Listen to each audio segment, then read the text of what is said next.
every month I force myself to write something new, and it's not for people, it's for me. Yeah.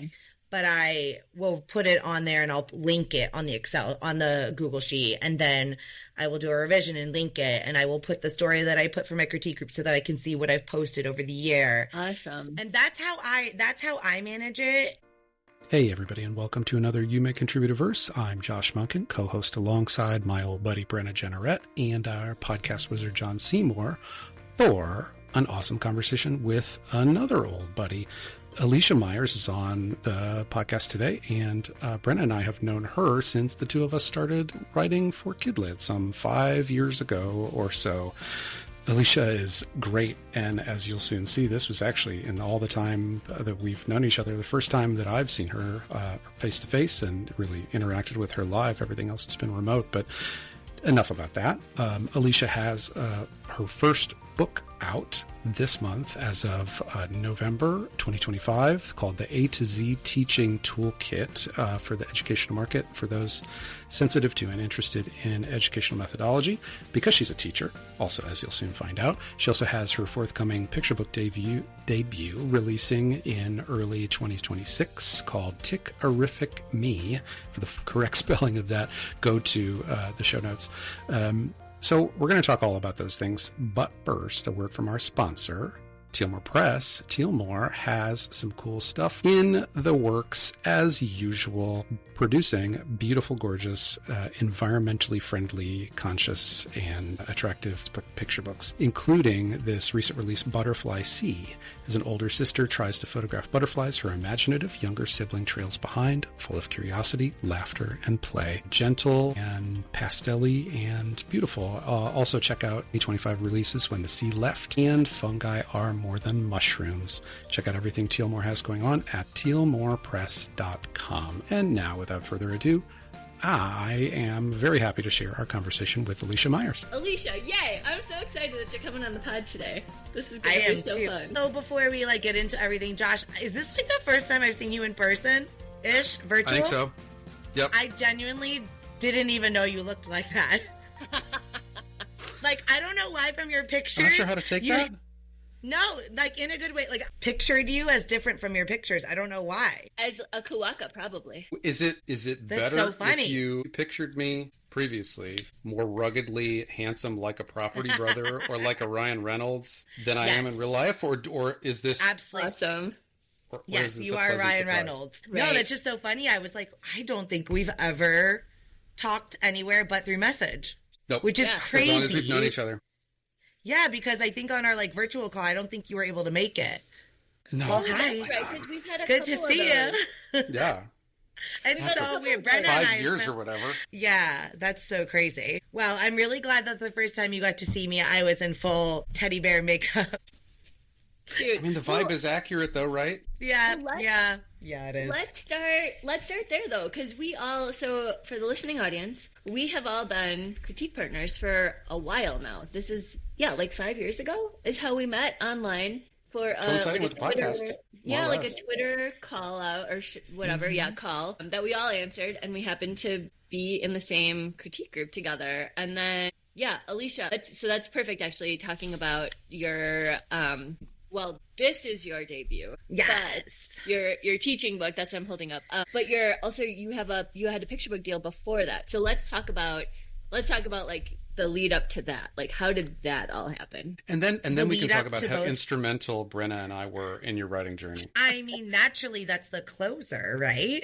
Obviously. That's how we close this puppy. My watch just said I didn't understand that. It's listening. Anyways, so my journey all started in picture book world, which is where I met the two of you. I actually was one of the finalists in the PB Party showcase in 2023, and with a story called Tick Tick Stop, which was a fictional book about a child with Tourette syndrome, and it was a very rhythmic day in the life story, and it did really well. But when one of the editors, which is from my publisher now, sent a during the showcase that was live that week, she asked if I would be interested in basically writing a mock story to submit for their diversity series. So they were planning to do a diversity series where every author that wrote the story has experienced the condition. So I wrote up a nonfiction piece on Tourette syndrome and submitted that. And that is the book now that's going to be getting published on June 2nd, 2026, which is very exciting. I just got like pre-order links this week, which is so cool. Very cool. Yeah, so the cover reveal should be coming soon. And through that story, I was able to get my agent because I needed some help negotiating contracts. And I just sent out a bunch of SOSs and was like, I could really use help. So that's how I met Jen. And with the teaching book, that was kind of all a separate piece from that. So I can pause right there. Yeah, sorry. I held up a finger. So pull out Jen's full name so we know who your agent is. Jen Newens at Martin. Yeah, cool. And sorry, I was going to interject too, and I'm sure you'll get to this. It's nonfiction because you have Tourette's. Yes, correct. Just to be explicit. I have Tourette syndrome. Yep. Yeah. Mm-hmm. Thank you for stating the obvious that I probably should have already mentioned in the beginning. And it's through. Yes. It's through Free Spirit, right? Which is through Free Spirit. They are a well-known publisher for doing those kinds of stories, like you're saying. Like they really want somebody who has that lived experience, who's writing these stories to make them really authentic. Because you'll see, I think like every week when I read through the rights report, they usually have a new one that they're announcing. I know like the Asmonaut, it's like My Life with Asthma. Yeah. Like that's one of their titles. Yeah, so similar. And I know I just saw one about ADHD coming out. So just sort of to give people, a broader view of like what Free Spirit does. But yeah, so that's a perfect book for them. Yeah, it's been great. And Jake actually is a friend of mine who wrote My Life as an Astronaut. And so all of us are part of the same series and our books just come out, each season someone else's book is going to be releasing. So eventually it'll be a whole pack, which will be really exciting. That's really and just cool. Really necessary. I'm very excited for books to be out there in the world that are nonfiction, but more of narrative nonfiction. So they have a story to it. They have fun characters and really beautiful art. And Free Spirit's just been absolutely wonderful. They're so great to work with. Can you also, so just to sort of tie this together, so are you teaching first grade or second grade this year? I forget. I'm in second grade this year. Second grade, okay. Yes. So, but you've been teaching elementary school for quite a while, and so I guess I want you to weigh in as, from your teacher perspective about this series and sort of the importance of having these books out in the world. And like you also being a part of that as an author and a teacher, like that's very cool. Like it must feel like, I don't know, really affirming to, have this book coming out. So yeah, thank you. It is really exciting. I think as a teacher, I teach in Title I schools, so already books are just really hard for us to access. The majority of my library, and I've been teaching for 16 years, so I've just been gathering books. As parents come through, families come through the room, I always ask for donations of some of their favorites. If they're getting rid of books, keep me in mind.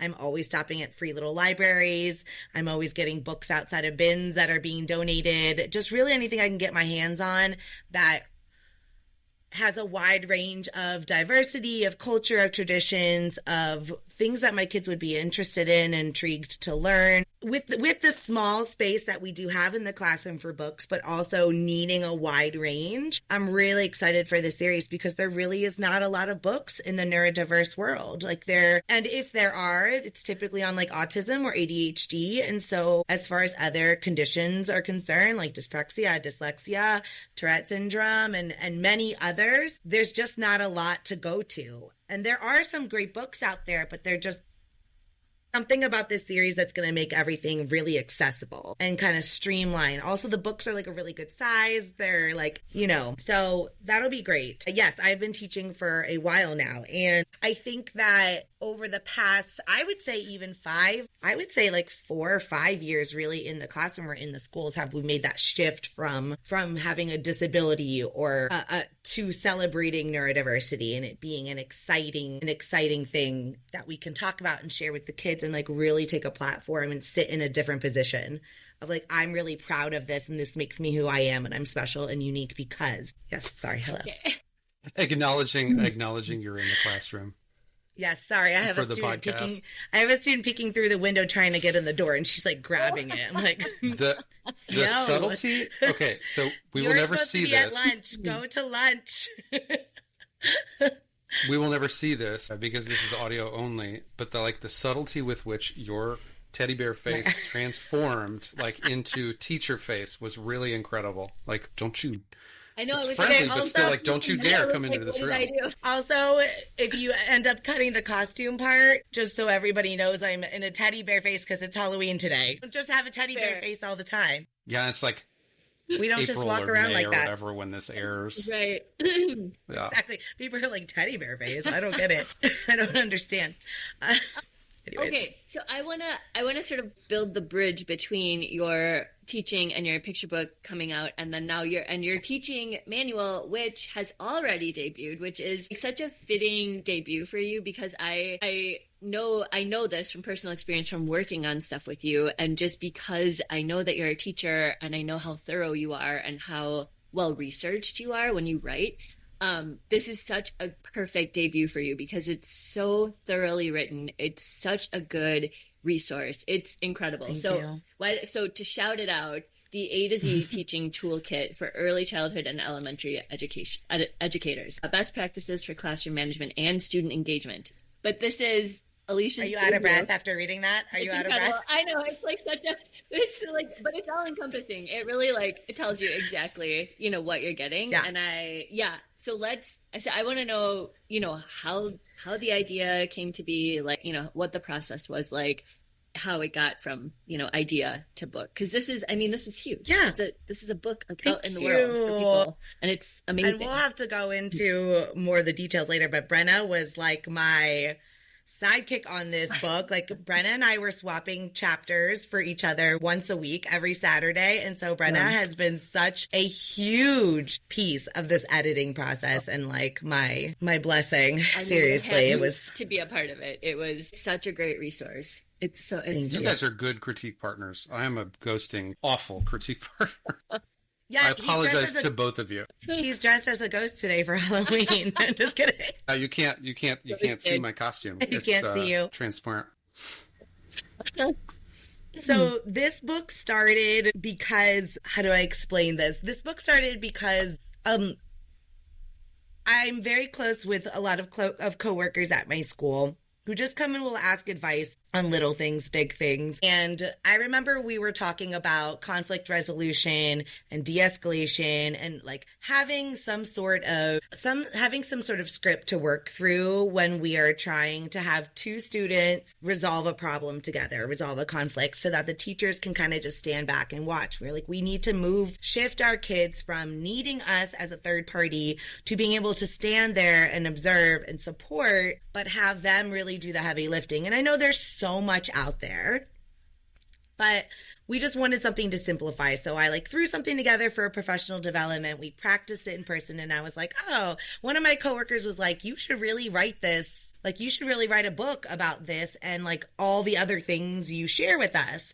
And I was like, I never really thought about that before. So I just started jotting down a bunch of notes and strategies that I would one day share. I was like, maybe I can do them on my blog, on my website, or maybe I can just do articles, guest blogs and guest articles. But the more I started jotting things down, I was like, well, I have a lot of information here that I think I could share. And why not try and venture out of the picture book box and put what I know down on paper? So I started writing that through that NaNoWriMo November month years ago, and was able to finish 50,000 words in November. And I never thought I would be able to write that many words in a month. However, because it was my full-time job, it's my life, it's what also inspires me to write for kids, it just flew out. It just poured out onto the pages. So after I was done with that draft, Brenna and I started swapping once a week because I was like, I can't even look at it. I'm so tired. I did this so fast. It's terrible. It's in shambles. And Brenna was like, no, we're going to do this and it's great. And we're going to just,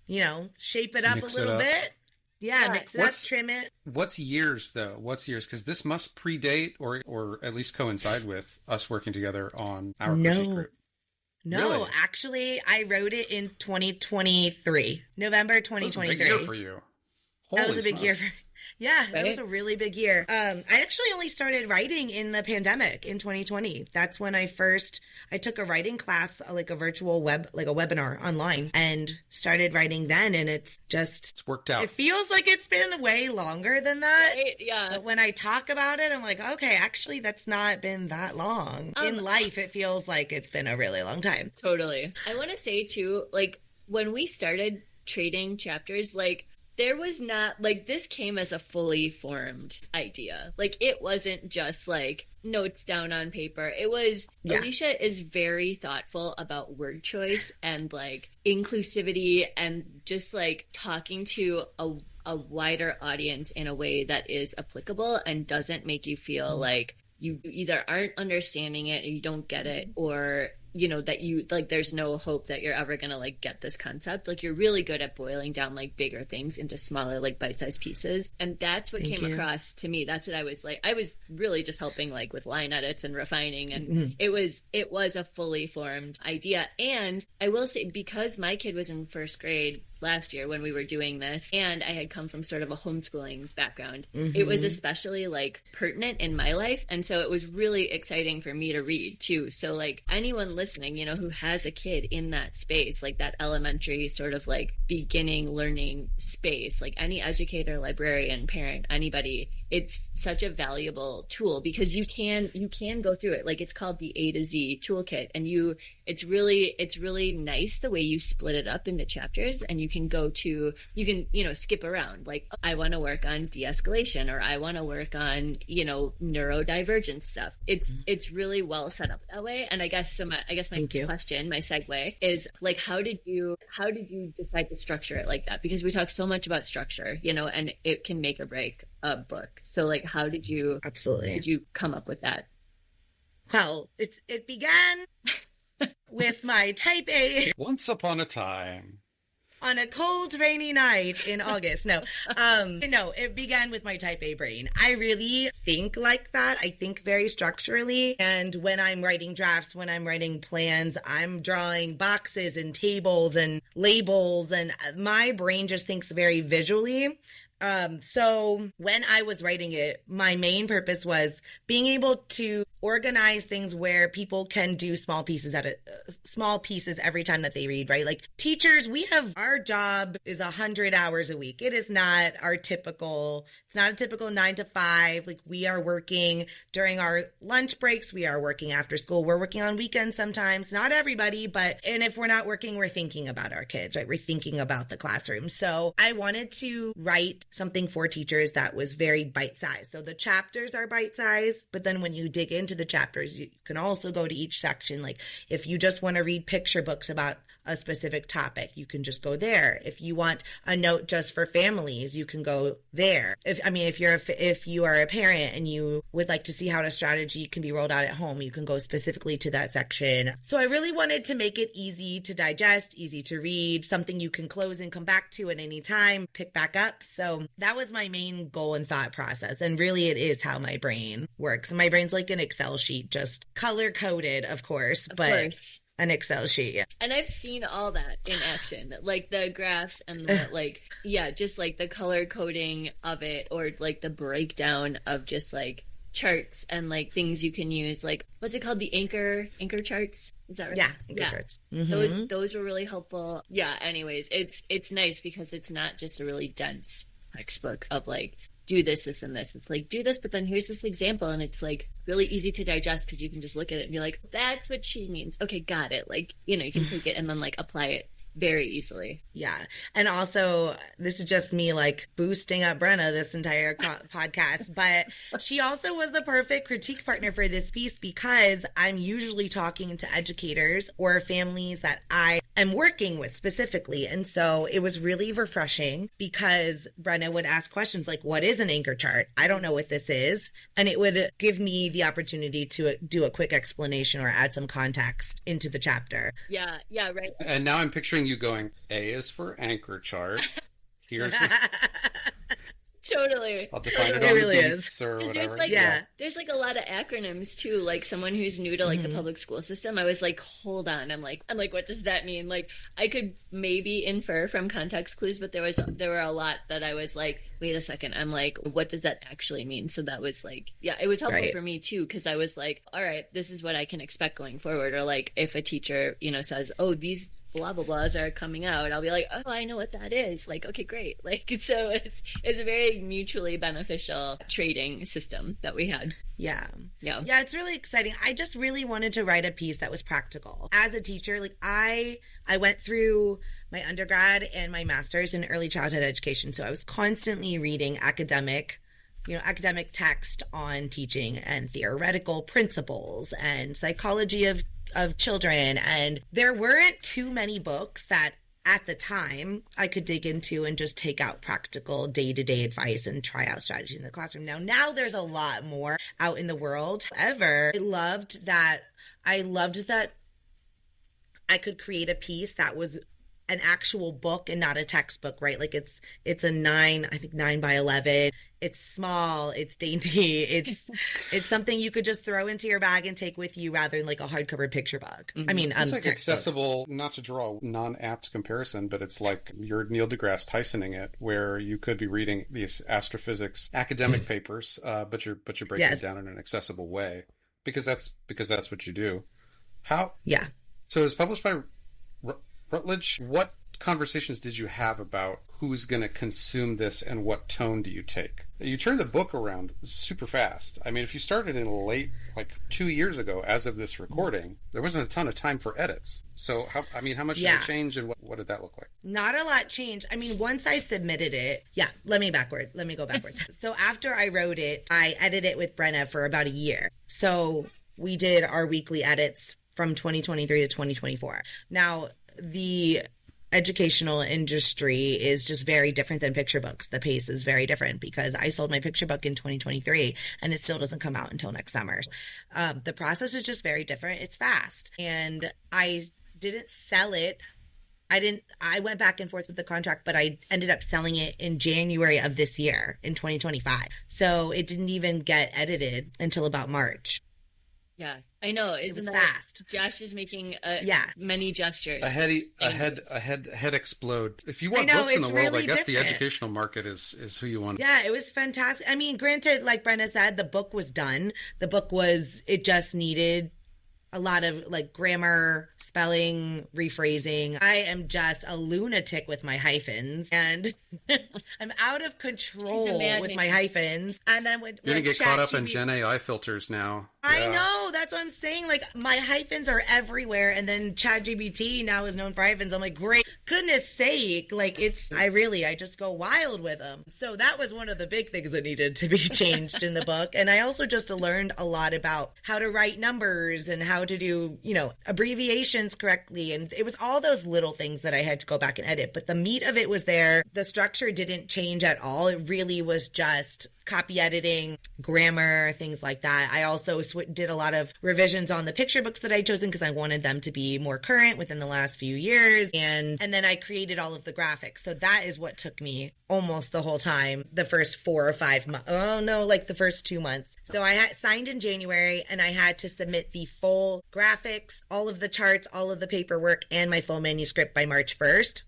So I basically just had 60 days to align everything in my text to how they wanted it to be structured, which, I'll be honest with you, I can procrastinate, so I work better under pressure like that. If I had had a whole year, I don't think I would have gotten the work done as well as I got it done in 60 days because totally. I was like, this is eat, sleep. That's what I'm doing for all of January and February, like cancel all my plans. So it was a lot. Teach. Yeah. Yes. Also teach. Yes. I was also full-time teaching. But once I handed it in March, then it went through like the basic editing process. We did a lot with editing some of the graphics and I had to get a lot of paperwork signed for the kids to be featured in the book, permissions for their photos to be used. And then it went through a full round of editing, of copy editing. And then I had 2 weeks to revise, edit, send all my comments back, which that was probably the hardest part, was having 2 weeks to do a 346 page book, revise, and really put my best work into it. So I did have to like really buckle down, and nights and weekends were just only reading through chapters. And then when I went to page proofs, they did the layout, they sent me all of the page proofs, and then I had 2 weeks to go through the page proofs and make sure everything was top-notch, A-okay. So once it did that,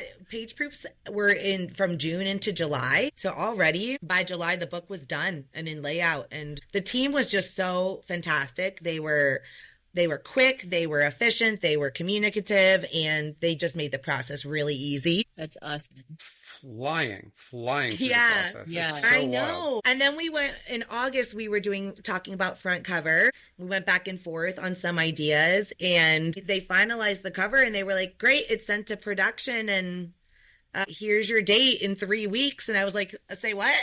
I'm sorry? 3 weeks? I had no idea it was just going to turn around. I guess I had thought because we hadn't finished the process, the date was going to get pushed. But no, listen, they're serious about that date, and I love it. I love that. So it came out pretty quick after the front cover got finished.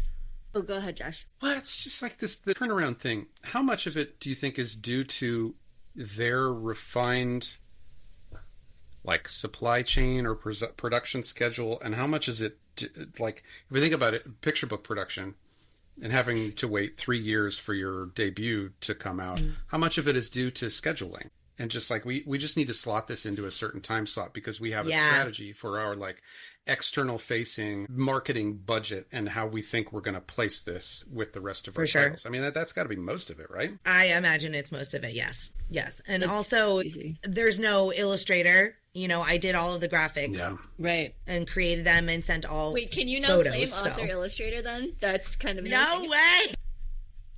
I would never do that to the stick figure community. They would be embarrassed to be around me. No, absolutely not. I mean, I created everything on Canva. I didn't draw anything. I did everything through graphics. Hey, Canva's got a lot going for it. It top notch. It does. Top notch. Totally.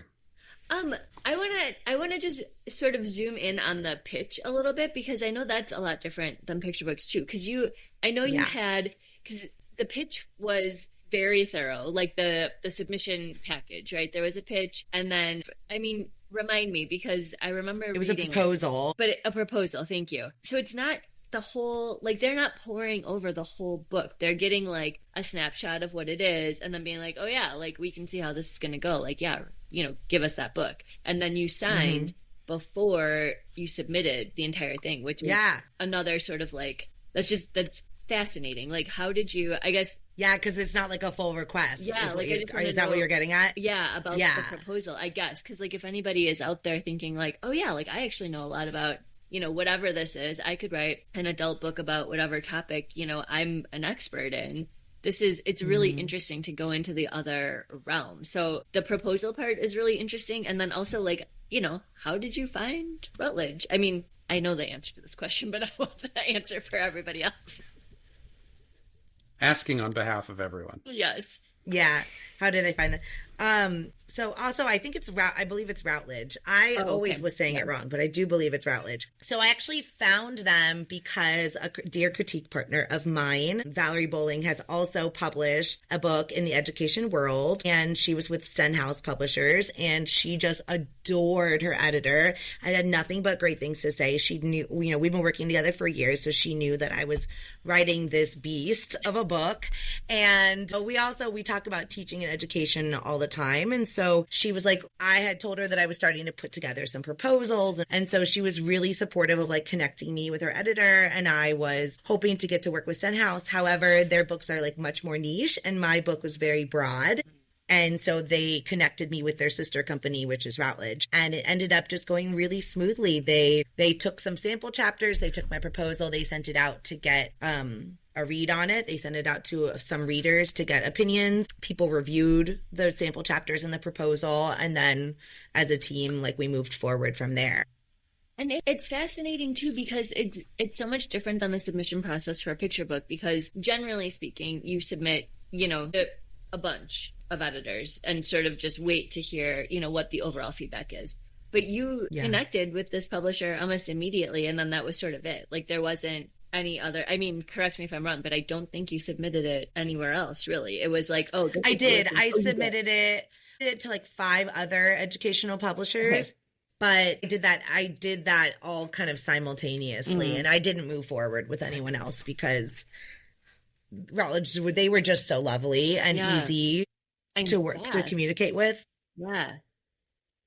Yeah, amazing. So yeah, it was very exciting. It was very fast, and it still is very fast. Right. It's still I'm like, it's out already. I feel like I just handed it in, but here we are. Yeah. Yeah. What do you say we take a break for a second and do a few reviews? John's review this week is All My Stripes by Shaina, Rudolph, Danielle Royer, and illustrated by Jennifer Zivoin. A thoughtful picture book introducing Zane, a zebra with a different stripe who worries that others only see what makes him different and not all the amazing parts of who he is. This is easily one of the more empathetic books that supports children, especially those on the autism spectrum and their peers, in understanding difference and celebrating uniqueness. John gives this 5 beautiful and unique stripes out of 5. Brenna's review for the week is for Zombees by friend of the pod, Justin Colon. And if you know Justin, you'll know how to spell zombies. And Zombees is illustrated also by Kaly, Quarles. I know Halloween has come and gone, but this is a must-have for any bookshelf if you love creepy stories, fun puns, and perfect rhymes. As a reader, Brenna was fascinated with the scene Justin and Kaly created, immediately wondering who the zombies were, where had they come from, and what do they want. Everything that we always ask about zombies, just framed in a different way. My review is for The World's Best Class Plant by Liz Garton Scanlon and Audrey Vernick, illustrated by Lynnor Bontiago. Because we all need a lesson not only in plant care, but also in proper framing. This book is a really great way to think about the sentence, "This is boring." The journey toward Jerry Appreciation Day shows us that anything can be a capital T thing if we believe in it and learn and work together. I mean, for goodness sakes, look at 6, 7, and Skibbity if you wanted a couple of examples of kids turning nonsense into a thing. We may as well have a plan. So this book is a really great version of that kind of like childlike collective action where we all move beautifully toward one desire, which is, in this case, to uplift a little spider plant named Jerry. Check out those books in the show notes. Check out also our Linktree at linktree.com/verseshow or our website at verse.show. And now check out the rest of this conversation with the wonderful Alicia Meyers. What do you say to people who are scared about doing what you did very, very quickly? Ooh. I don't know. Close your eyes and jump. Yeah. Right. I mean, it's probably been 20 years since I tried NaNoWriMo, and I was woefully underprepared, and I ended up with 50,000 words of pure chaotic garbage. Yes. Like broader than NaNoWriMo. I mean, we're writing picture books. Like, I've seen books with donuts as protagonists for you. It's just like it's a huge leap. And are you going to do more of it? I would love to do more of it. I feel very encouraged and supported by a lot of people, but I do think that this book, I would love for it to be in the world a bit before I wrote anything else. I did think, it would be a dream, Larry, if this book did really well, that I could do a series like the A-to-Z Teaching Toolkit Blends and Digraphs version, or the A-to-Z Teaching Toolkit Short and Long Vowels, where the chapters just keep going and more strategies and systems just come to light. So that would be really wonderful. I did happen to just start a new draft, but we'll see where that goes because I'm working on so many other projects right now that it's probably going to be a while before I can sit and really. But now that I know how well I work under pressure and having to bang that out really fast, then sorry. That's okay.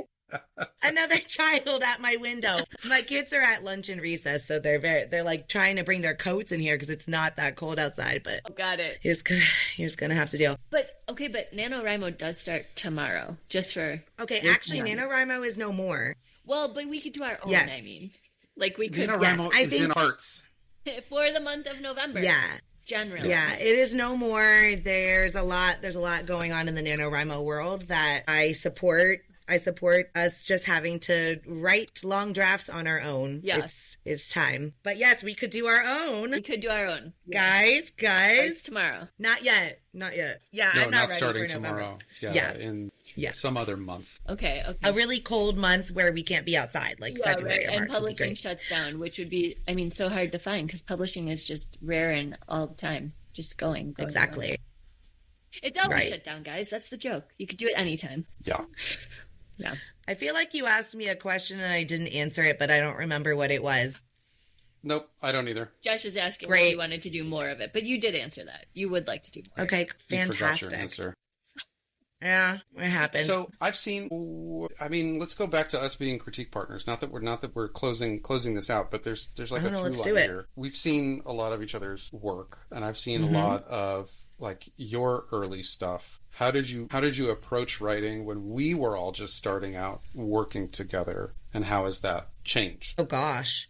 I pulled out a manuscript for the Dead Manuscript Society, and I was like, oh my goodness. My writing is like completely different now. Like I was writing illustration note with colon, and I'm like, man, I've learned so much. Now we just bracket it. Like there's just so many formatting things, and I was reading over the wording, and I was like, this entire thing needs to be reconstructed. But yeah, I think I've worked so much on the last few years of showing and not telling. I've worked a lot on formatting, having very small word count, just getting to the punch and what I want to say to capture attention. I think my creativity and like back matter and using puns and queries and pitches, like everything is just, it looks like a different person's writing, which is very exciting because it really hasn't been that long. But just in the past, I would say 2 years, I can really tell a difference in a piece that I would write today as opposed to something that I shelved a few years ago.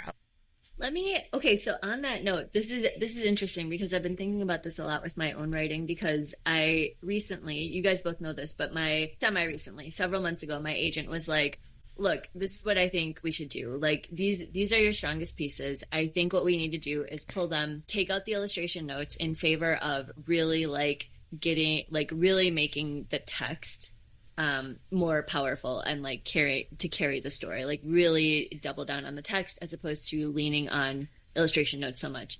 Which, it's not to say I was using so many illustration notes, but it was sort of like I was using them a little bit as a crutch. Like it was like, oh, something crazy happens here. Good luck to you, illustrator. And then I would like carry on, right? Without breaking down the beats and like actually doing the work. It was like, oh yeah, cool. Something there, something here, and I'm done, you know? So anyways, I have been revising for the better part of a year without having written too many new things. Like I've written some new things here and there, but they're very short and they're for a contest or whatever.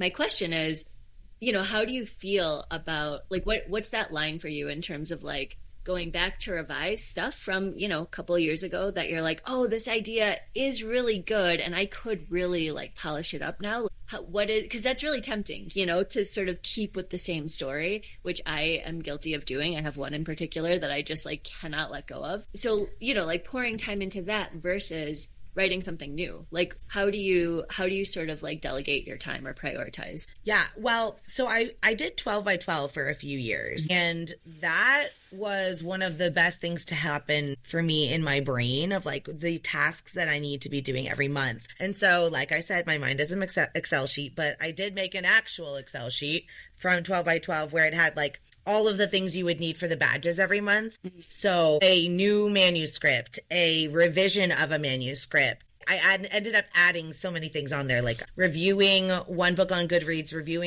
requesting one book from the library. And then I had like the contest for that month. I had like my critique group, what my story was going to be for that month, and then a checkbox for doing critiques. And then my other critique group, and then a check for the critiques. So I have basically a line for each month that has all of my tasks that I need to do in a month. And now that I'm not in 12 by 12 anymore, but I still do that process. And so every month I force myself to write something new, and it's not for people, it's for me. Yeah. But I will put it on there and I'll link it on the Google Sheet. And then I will do a revision and link it. And I will put the story that I put for my critique group so that I can see what I've posted over the year. Awesome. And that's how I manage it. And I force myself, like today's the Thursday, and my alert went up today saying your October checklist is due. Wow. It's not done. So I'll be spending the weekend probably making up for a lot of things I haven't finished yet. But I pretty much force myself to get it done, which has really helped me in the long run. Because when people are looking for new things, I'm like, oh, I started a project on that, but it never came to fruition. Maybe maybe I can go back and. I love that. I love setting up like your own system of accountability, because like you were saying earlier in the conversation, right? Having a deadline is so helpful. And I know Josh and I work like that too. Like our brains are also really driven by a deadline. It just like makes it easier to focus, makes me do the work. So I love that you've set up like a system for yourself to do that. That's awesome. Yeah, it's a rough guideline. Can't say I always took.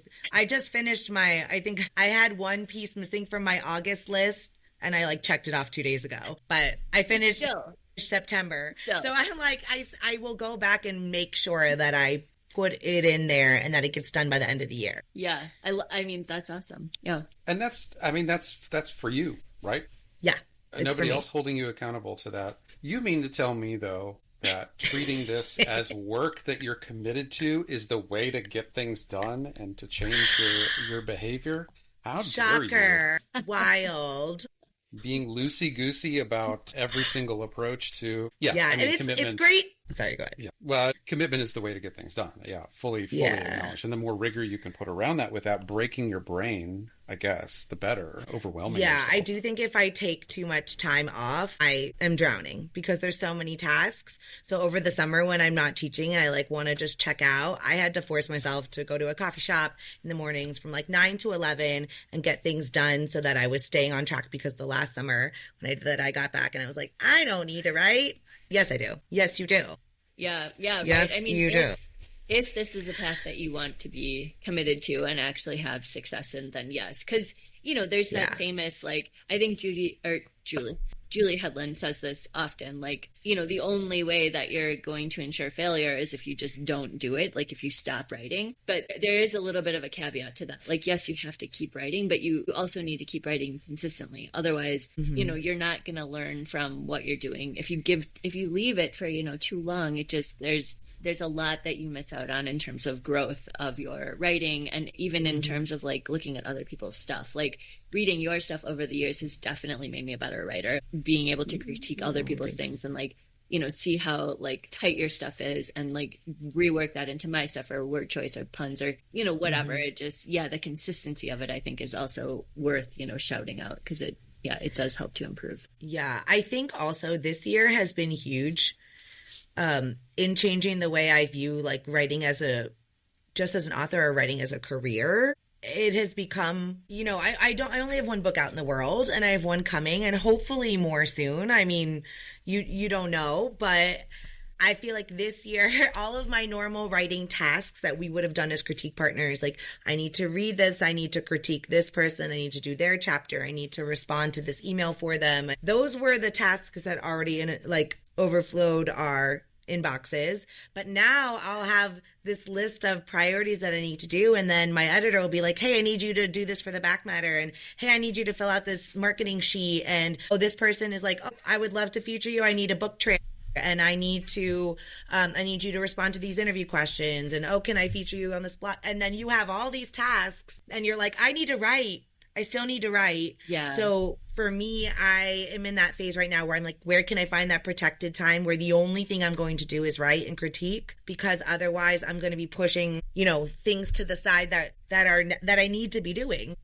As a writer, that's a really good term for that, the protected time. Yeah, because I can easily be like, this is on my list to like revise today, but it's easy for me to be like, oh, well, but I gotta take the dog out for a walk, or like, but I'm hungry now, or like, oh, I need to vacuum, and it's like it just gets push until I'm like, no, like, look, you have to do this, so like you need to sit down, and I'll often like set myself a timer because that is helpful. I'll be like, look, you have 20 minutes. 20 minutes is a long time. You can do a lot in 20 minutes. Like just sit down and do that much. Because often I'll be like, well, I only have the 20 minutes. Like I can't, get into a flow or do anything meaningful with that. And I'll just like flitter it away, which is unfortunate because I could have done something with it.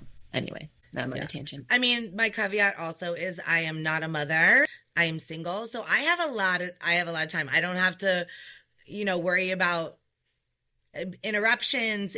If my time is there, then I have that time, and so I'm really lucky that I have that. I can't imagine the scheduling that you have to do as a full-time parent. I really don't.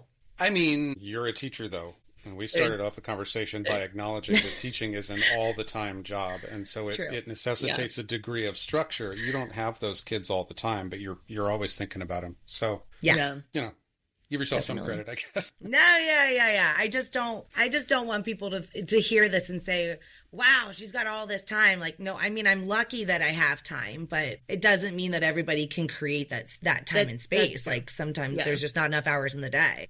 That's totally fair. Okay. Oh, sorry, Josh, go ahead. No, yeah. So I want to say thank you, because you have given me one of the best debut author experiences. And my family talks about the activity that you did with my debut so often. Really? In fact, if I can invoke one of the things that you sent me, so to acknowledge for the podcast, Alicia read Alan Mayfair's debut picture book, Naked, to her class. We love Alan Mayfair, yeah. And then she sent some anonymized screenshots of some of the write-ups that that her students did, and made a whole activity of it. And I've cherished that so much.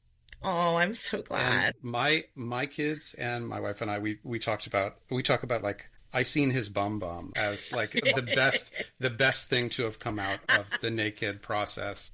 So thank you for that, first of all. You're very welcome. Very touching that you went through that. But here's the touching part of the question. If knowing that you took that book, one copy, multiple copies, you took it to your classroom, the question or the thing about which I'm curious is, like, I go to a public school in a relatively well-funded district, or I don't go. My kids go to schools where their classrooms have walls filled with hundreds of books. How should we think about that, since you self-identify as a teacher who's, teaches at Title I, where books are scarcity, are a scarcity? Like, what can we do about that? What can we do to help or support? I mean, I think partnering with a lot of organizations that come into schools is fantastic. Like Open Book Foundation comes every year and they gift our kids multiple books. We have radio stations and news stations will come and partner with DC Public Schools, and they will come in and give kids books. We're really lucky that people will come in and support us in that process, because our kids are getting to see newer books rather than like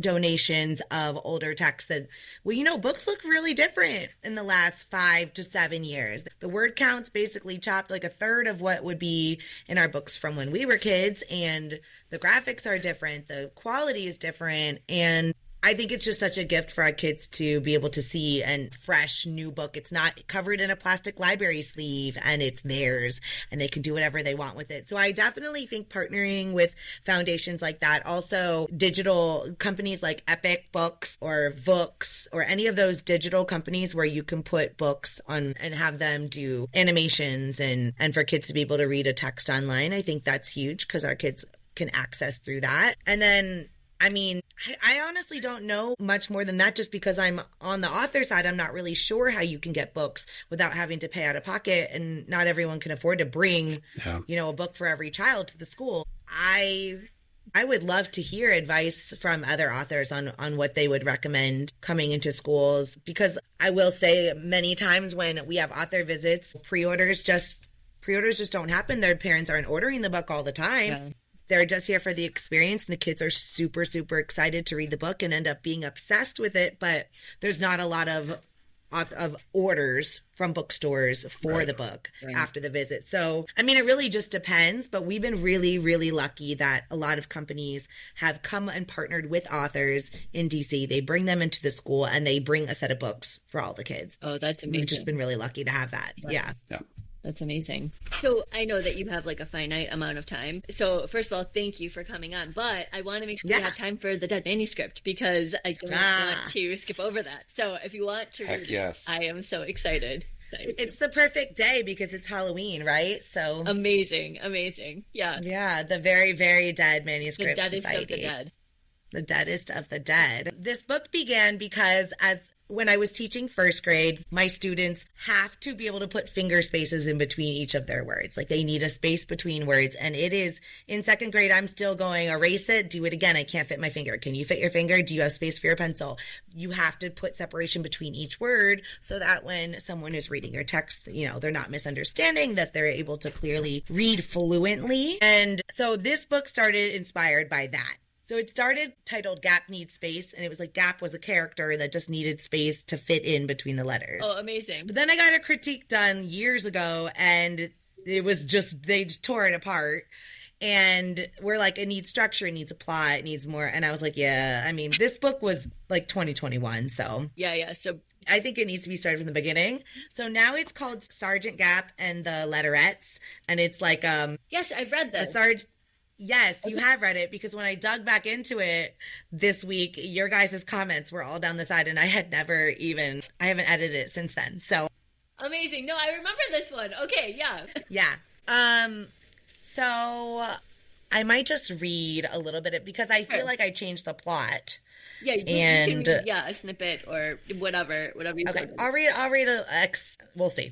Okay, so it starts out with the alphabet letters filling the page, and the sergeant comes in and he's like, whoa, you weren't kidding. This is letterly. It's time to get these letters in line. Attention! And the letters aren't listening. And then he says, letterettes, formation. I said formation. And letter B says, A, that's your cue. Letter A is like, And so, let's see here. There's a lot of illustration notes that now we know we gotta trim those puppies down. So that's gonna be step one. This is Sergeant Gap McSpacious III reporting for duty. Letterettes, where are you going? And so the vision of the book is that the letters are just gonna be doing all kinds of things. Some are gonna be huddled too close. Some are gonna be grouped in little cliques, like consonants and the vowels, or the digraphs are gonna be together, etc. And then he says, toe the line, and they draw a straight line across the page. And then all of the letters finally get in a line, but there's no spaces in between. So that's like the beginning of the story. And the letterettes say, sir, yes, sir. He says, why are you here? To make sentences, sir. How do we make sentences without proper space? Our mission is readability. We must create space between words. We must show the sound of a pause. And the letters look really confused. Sir, permission to speak, sir. Permission granted. Request for more information, sir. A space, letterettes, is a blank area. It separates your words, sentences, and paragraphs. Without space, without a gap, reading can feel impossible. Do you want to be read, letterettes? Sir, yes, sir. So the idea here is that it's going to be a sentence. Right now I have the sentence, can you read me? But I'm thinking of making it I just lost the word for it. Oh, a pangram, where fun. All of the sentence has a letter of every word of the alphabet so that no one's left out. But that will be later. The quick brown fox jumps over the lazy dog. Yes. Or whatever. Yes. Something like that. Which was one of your comments that you left, which is what inspired that. Oh, amazing. Josh, thank you. I do not recall that, but that sounds literally, like the comment right here says, what if you went with the iconic, the quick brown fox jumps over the lazy dog, since it uses all the letters? And then you put a link for me. So thanks, CP. Appreciate you. Amazing. So right now I have the sentence, can you read me? But there's a space between every single letter. And then he says again, and then they split up again, but they split up wrong, like the C's by itself and the word any. All the letters are there. There's in the wrong spaces. He says, no, letterettes, again, more space. And then they all make huge amounts of space, and he says too much space, and then they all come back together. And then the assistant says, these letterettes need more training, Cap. And then they say, they can do this, can't you, letterettes? Think of all the things we can say. And the letterettes say, sir, making space, sir. Formation. And then they come back and they look a little more normal. The spacing is a little more normal. He says revision, and then they are able to space with like a good space in each sentence. But that's a lot of the revision that I would like to do, considering it needs more plot on how they learn where that space is. And he says, bravo, that's the whole middle that's kind of missing. That's why it's shelved. Bravo, letterettes. You've completed your training. And then again, I have a huge gap because you know how revisions are. I basically took out that whole part. But the end of the story is a voice coming from off the page. It says, but sir, and then we see on the page turn that it's a period. And he says, where do you want me, sir? And then you turn it one more and it's a bunch of capital letters. And they say, and don't forget about us. Because my vision is that the letterettes will be the topic. Will be the name of the book, but the series will be like Space for Sergeant Gap, Professor Punctuation, a book on capitals, like King of the Capitals. And then I really would love to do like the letterettes, consonant vowel chaos for like CVC words. And I would love for it to be a whole series. The idea there is that lining it up for something else, but this has been shelved for, I'm gonna be shady right now, but Josh commented on it, so it's been a few years. Wow. Ooh, wrapping it up with putting me on blast. It feels appropriate. I mean, listen, it came all the way back full circle, so I couldn't have done it without you. That was like a moment of time travel. That was like really fun. It really was. I wanted to choose something that you guys have seen and helped with, so it was, it's a story that I have not touched probably since 2022. Can I give you a bit of inspiration and a deadline to help you work on this, though? Love a deadline. Next year is our country's 250th anniversary, and you are in the DC area. And so, if you want a patriotic tie-in, there you go. The U.S. military, trying to build gaps into the way that they write their, I don't know what. Being facetious, but I mean, awesome. So, I mean, thank you for sharing that with us, because I know, it can be really like hard to share your work like out loud, especially if you were like, wait, I wasn't prepared to read. Yeah. So thanks for just doing like pieces of it. That was really fun. Yeah. Yes, of course. Yeah, thank you for sharing, and thank you for coming on. This has been really fun. I'm glad we got to talk all about your debut teaching book and your picture book coming out, which is coming out next June. So everybody listening, buy her teaching book now, but watch for the picture book coming in June, which is very exciting. Yes, please. And the cover reveal is going to be coming in November. Vivian Kirkfield's going to do it, which is so exciting and such a dream because cool. I absolutely adore her. Yes. So I'm very, very excited about that. Well, thank you again. And were you going to say something else? Because I know over the same thing. Meant to leave. Yeah. Yeah. I'm trying to give you some time. You're released back to class. But thank you. Seeing you in person for the first time in the 5 years or whatever that we've known each other has been a real treat. It really has. It really has. Really it's a full circle moment. Yeah.